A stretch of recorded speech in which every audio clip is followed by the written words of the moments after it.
All right, let's get to Jared. Craig is with us. Jared is one of the directors of the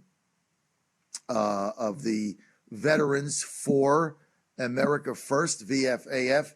Jared also was on our bus tour the whole time in the fall, and he was riding shotgun. Hey, Jared, great to have you with us, man. Yes, good to hear from you, John. I'm excited to be listening to your show and to meet back up with you about the current events, and especially the RNC Chair Election that's coming up tomorrow. Well, we're here live. I'll give you the rundown. That's going to be tomorrow. We're going to be live there covering the vote. Right now, we've got our count internally has got Harmeet and Mike Lindell combined at probably between 65 and 70 votes. 86 you're going to need to win. Ron is going to get under 85 to get to a second ballot. But look, it's a secret ballot. So at the end of the day, Jared, no one really knows. Right. I was looking at the numbers also, and they were saying there was about 100 that were publicly supporting Ronna McDaniel, but I can't find a list anywhere where are these publicly made statements. But I think that what we need is a big change. I think that there is a thirst, there is a hunger for a change in the RNC chair. We've got a lot of problems with the way that the midterm elections panned out, and I think that just illustrates what we need to do. We have a low turnout, we have a low energy, we've got a fragmented GOP, and I think we are due for a change. And I really like Harmeet Dhillon. I think that Mike Lindell understands the fundraising, the business side, what the job is. The only downside with Mike Lindell is that I think he might polarize some people. I like him personally. He's a great guy. He endorsed me in my campaign for U.S. Congress. But looking at the race up for tomorrow, a lot of things are moving. So I would be happy with either one, Mike Lindell or Harmeet Dhillon. Well, Mike is not going to be the chair, right? He's got a handful of votes at the most. He is not going to cobble together 86. So it's basically Harmeet or Harmeet or Ronna McDaniel. Now, what Lindell does is with the votes he has, if we combine those with Harmeet, we have to keep Ronna McDaniel under 86 to get to a second ballot. If we get to a second ballot, she's done. She'll lose, right? So she has to win in the first ballot. If she says she's got 100, I don't think she does, but she's probably in the 90s, right?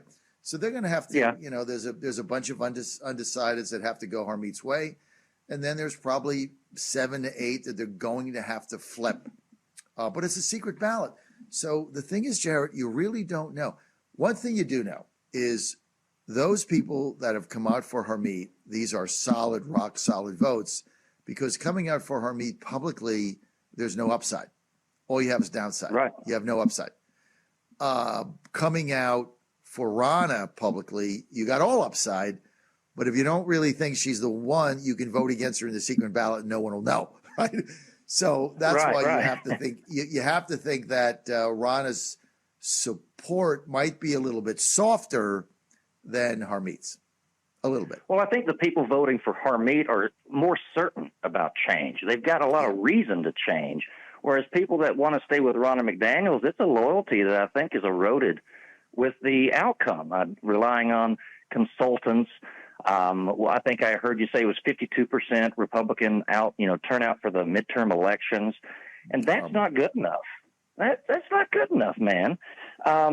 And we could do a lot more work with someone who's eager to make a change instead of just keeping the same ball, rolling it down the same aisle, and relying on the same consultants that have run us into a circular logic of sorts. Well, listen, what did you think of DeSantis today coming out for Harmeet Dhillon? I think that's fantastic. I think that Ron DeSantis has a momentum builder. If there are going to be people that are on the fence, I think DeSantis is somebody to shake that fence to see who falls on what side. So I think that's a good thing for Harmeet. Our organization, Veterans for America First, Veterans for Trump, and Legacy-PAC, we want a change. We want a fresh start with a fresh set of ideals, to-do lists. We want to push Harmeet Dhillon across the finish line. And if we end up with the same old thing, how can we expect different results? It's kind of absurd. No, you're right.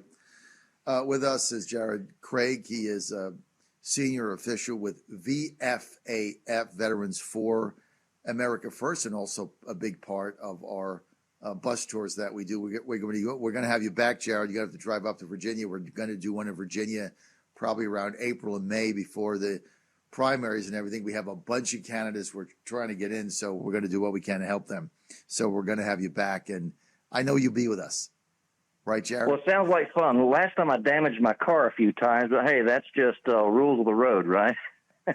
Well, it was driving through those dreadful roads. Where were we, in Massachusetts and Vermont or something? The whole New York, the whole northeastern highways were horrible. The potholes in them and everything else was just tough on the tires. But yeah, well, Virginia, not so much. You're not going to see that there. We'll enjoy having you with us. What else is VFAF up to? Well, what we've been doing is we've been gearing up. We're actually sponsoring an event with Legacy-PAC on the 2nd of March during CPAC week. And we have an event with young Republicans, freshmen, congressmen, and we're trying to build some momentum for the new generation of conservative congressmen and women, and to drive this in a positive way, to get involved. And we've got a lot of following in a short amount of time, with Angie Wong on the news every other day, Stan behind the scenes doing a lot of press releases, and me maintaining the Vet Voice podcast. We are trying to save America one day at a time.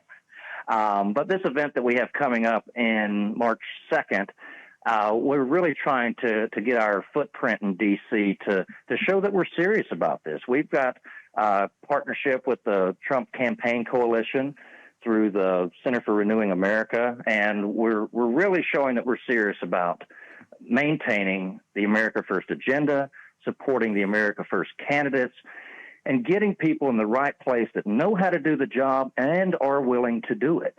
They have a moral compass, and we find that in D.C. that's a rare thing. So that's what we've been up to. We look forward to seeing you guys at CPAC as well. People want more information on your organization. Where do they go, Jared Craig? Well, we've got Legacy-PAC, which is legacy-pac.org.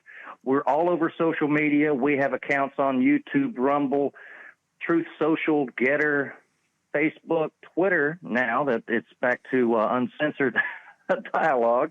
But we're everywhere. We're not hiding. We're consistently putting out ads. I'm putting out interviews on a weekly basis. And I ask the viewers or listeners to look for us and see what we have to say, because we're genuine, we're consistent, and we're sincere. All right. I want to thank Jared for being with us. Great job, Jared. Thank you. And thank you for all your support on the bus tours that we have. We look forward to seeing you there. We look forward to seeing you at CPAC. Jared Craig, thank you. All right, John. And I look forward to seeing you in Virginia.